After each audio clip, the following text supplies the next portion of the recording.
everyone for being here today.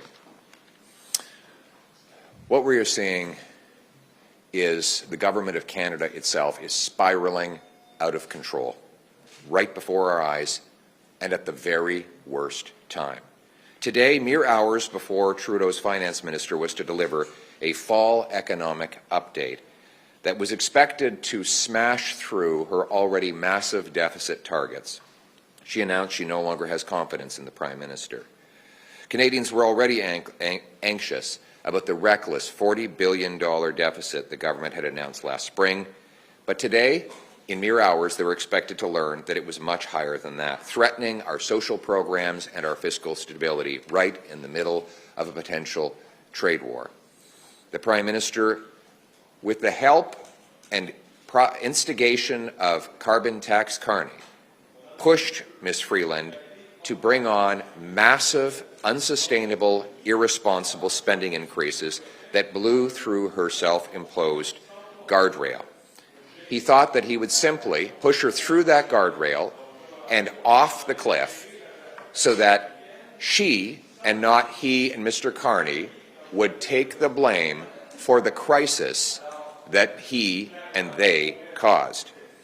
To continue the chaos, think of this.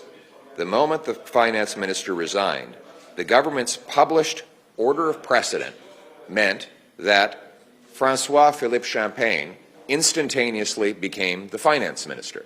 But now he tells us he doesn't have the job and doesn't want the job. So it goes to the next minister who's on the published order of precedent, and that is Randy Boissonnault, more commonly known as the two Randys, the gentleman who had to resign because he falsely claimed he was Indigenous, falsely claimed that there were more than one Randy when it was all him and all in his head, and he is now technically our finance minister as we speak. We don't know for sure, though, if he'll still be finance minister in 3.5 hours when the scheduled fall economic update is expected to land. That update, by the way, is currently covered by a black blanket underneath a table. No one is allowed to look at it, even though journalists and parliamentarians showed up to read it in briefing rooms to this day, earlier today. So here we are. Everything is spiraling out of control. Out of control spending and bureaucracy has doubled housing costs, with 1,400 homeless encampments taking over Ontario alone. Out of control immigration has led to refugee camps opening in suburban Canada. And then we have 500,000 people in the country illegally, according to government estimates. Out of control crime overtakes our once tranquil streets, with gun crime having doubled. Out of control drugs and disorder add to the chaos, with 47,000 of our people dead of overdoses since Trudeau legalized drug laws, stopped enforcing them, and allowed limitless sums of fentanyl ingredients into our country. Out of control inflation has followed out of control money printing, which has sent out of control demand to our food banks, which are running out of food altogether. Out of control spending has doubled our national debt, boosted interest rates, and threatened our social programs. And it's not just Freeland who thinks this Prime Minister is out of control. Now Housing Minister Sean Fraser has resigned in the middle of a housing crisis. The Minister is resigning, the Finance Minister is resigning in the middle of an economic crisis, and a fifth of his Liberal caucus has lost confidence in him. Justin Trudeau has lost control, and yet he clings to power. We cannot accept this kind of chaos, division, weakness, while we're staring down the barrel of a 25% tariff from our biggest trading partner and closest ally, which, by the way, is headed by a newly elected president with a strong and fresh mandate, a man who can spot weakness from a mile away. Ms. Freeland has been Mr. Trudeau's most trusted minister now for a decade, for 9 years. She knows him better than anyone, and she knows that he's out of control. She said this: "Our country faces a grave challenge. The incoming administration in the United States is pursuing a policy of aggressive economic nationalism, including the threat of a 25% tariff. We need to take that threat extremely seriously. That means we have to keep our fiscal firepower dry today, so we have the reserves we may need for a coming tariff war.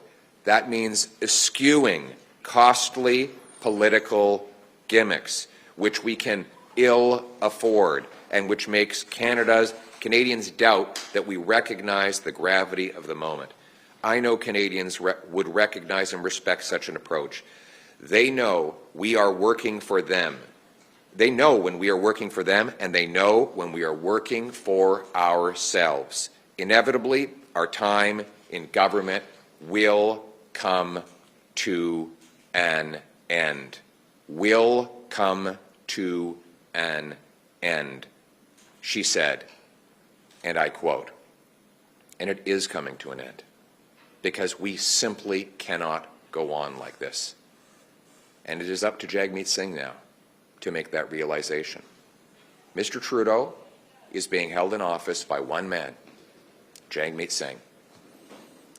A fifth of Liberal MPs have written a letter for him to resign. His deputy prime minister has walked out on him. His housing minister has quit. That on top of numerous other female ministers who stormed out after his appalling mistreatment and abuse and dishonesty towards them. 80% of Canadians have lost confidence in this Prime Minister. So why is Jagmeet Singh making the entire country wait for him to get his pension? That is the question today. To patriotic Liberals across the country, my message is this. You supported this government in good faith because you thought it was the right thing for the country. And you are good and decent patriotic people who have been let down by a Prime Minister and his top advisor, Mr. Carney, who have betrayed Ms. Freeland and you. Carney and Trudeau, the backroom boys, have taken the Liberal Party away from anything it used to stand for. What I'm calling for is let's bring home the common sense consensus of Liberals who believed in liberty, Conservatives who believed in conserving it, fiscal responsibility, compassion for our neighbours. These are the shared common values that will bind up our nation's wounds and bring us back together. Now is the time for a carbon tax election to turn the decision away from me or Mr. Trudeau or Mr. Singh or Mr. Carney and put it in the hands of the people. I know that they will make the right decision. Let's bring it home. Mr. Poilievre, can you clarify, you do not accept the possibility that Mr. Trudeau could resign and there could be a leadership? You think there needs to be an election right now? Yes. Why is that? Because it is not backroom Liberal insiders who get to choose the Canadian Prime Minister. It is the Canadian people. And for Mark Carney to write a fall economic update full of poison pills and then put it on his rival Chrystia Freeland's desk to knock her and Mr. Trudeau out of the game and allow him and appoint himself Prime Minister is about the most undemocratic political maneuver we've ever witnessed in this country's history.